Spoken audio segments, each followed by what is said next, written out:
अस्सलाम वालेकुम व्यूअर्स। आज मैं आपके लिए सर्दियों की सौगात बहुत ही स्पेशल और नहायत ही मज़ेदार आसान सी गजरेला बनाने की रेसिपी लेकर आई हूँ। आजकल सीज़न है और ये गजरेला हमारे यहाँ बहुत शौक़ से बनाया जाता है, सर्दियों में स्पेशली। ट्रेडिशनल रेसिपी मैं आपके साथ शेयर कर रही हूँ। तो आसान और मज़ेदार सी गजरेला बनाने के लिए मैंने यहाँ पे 2 लीटर दूध लिया है। इसे एक खुले बर्तन में डालूँगी और दूध को मैं बॉयल आने तक पकाऊँगी। दूध आपने फुल फैट क्रीम वाला दूध लेना है, इससे गजरेला आपका बहुत ही मज़ेदार बनके तैयार होगा। दूध को मैंने हल्की आंच पे छोड़ दिया है बॉयल आने तक। तब तक हम दूसरा स्टेप देख लेते हैं। तो यहाँ पे मैंने आधा कप चावल लिए हैं, बासमती चावल थे। इन्हें मैंने पानी में भिगो दिया था 1 घंटा पहले। साथ ही मैंने ली हैं आधा किलो गाजरें। गाजरों को मैंने छील के और धो लिया है। और गाजरें इस तरह की आपने सुरख सुरख लेनी है, पतले वाली, जिसके दरमियान में येलो वाला पार्ट कम होता है। तो इस तरह की जो गाजर है, ये इससे गजरेला बहुत ही मज़े का बनके तैयार होता है। तो यहाँ पे आप देख सकते हैं एकदम सुरख गाजरें हैं और इनके दरमियान येलो वाला पार्ट बहुत कम है। अब इनको हम ग्रेट कर लेंगे।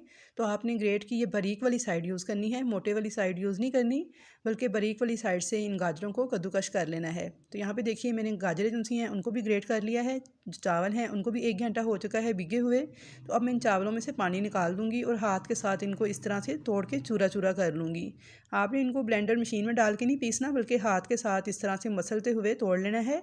इस तरह से आपका गजरेला बहुत ही मज़े का बन के तैयार होगा। तो यहाँ पे देखिए मैंने चावल जो से हैं उनको तोड़ लिया है। अब इनका पानी मैं निकाल दूँगी। तो चलिए हम अगला स्टेप देखते हैं। तो यहाँ पे देखिए दूध में बॉयल आ चुका है। हल्की आंच पे मैंने दूध को बॉयल आने के लिए छोड़ा था। अब इसके अंदर ये चावल ऐड कर दूँगी, जिनमें से मैंने पानी निकाल दिया है और 1 घंटा पहले मैंने चावलों को भिगो लिया था। अब इन चावलों को मैं ऐड कर दूँगी इस दूध के अंदर, मिक्स कर लूँगी इसको। और अब इनको मीडियम लो फ्लेम पे पकने देंगे। बिल्कुल हल्की आंच पर 10 से 12 मिनट तक आपने इनको पकने देना है। बस एक दफ़ा अच्छी तरह से मैंने मिक्स कर दिया है। अब इसमें मज़ीद चम्मच चलाने की ज़रूरत नहीं, हल्की आंच पर इनको पकने के लिए छोड़ देंगे। तो चलिए हम नेक्स्ट स्टेप देख लेते हैं। अब एक पैन में हम 1 टेबल स्पून देसी घी लेंगे। अगर देसी घी ना हो तो आप डालडा भी इस्तेमाल कर सकते हैं। देसी घी से खुशबू और जायका बहुत मज़े का आता है। तो अगर देसी घी हो तो आप वो ज़रूर शामिल कीजिएगा। अब इसके अंदर मैंने पिस्ते, बादाम और थोड़ा सा खोपरा पिसा हुआ लिया था। इनको मैं हल्का सा रोस्ट कर लूँगी।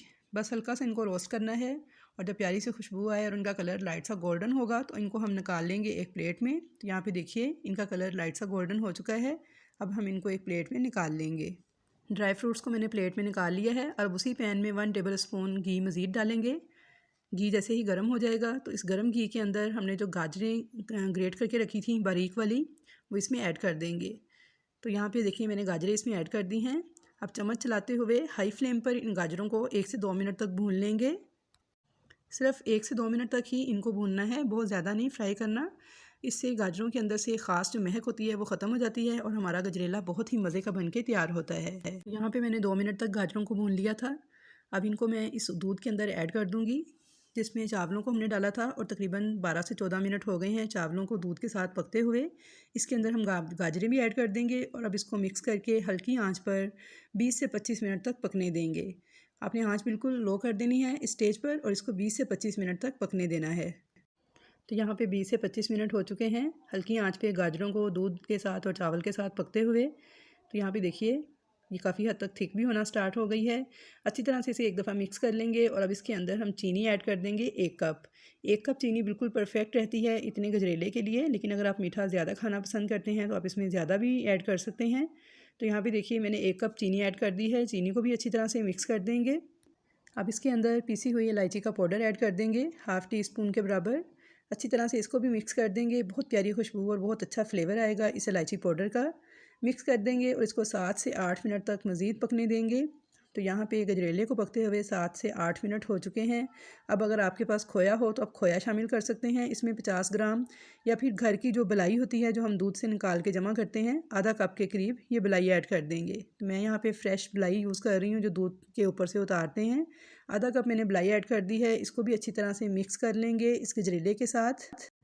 तो यहाँ पे मैंने बलाई को मिक्स कर लिया था अच्छी तरह से गजरेले के साथ। अब इसके अंदर फ्राई नट्स ऐड कर देंगे, जो शुरू में हमने पिस्ते, बादाम वगैरह फ्राई किए थे वो इसमें ऐड कर लेंगे, मिक्स कर लेंगे। और अब एक हम मिक्सर लेंगे, या फिर आप चाहें तो घोटनी भी इस्तेमाल कर सकते हैं। और गजरेले को हमने मिक्स करते हुए इतना कुक करना है कि इसमें एक ले सा पैदा हो जाए और इसमें एक थिकनेस सी आ जाए।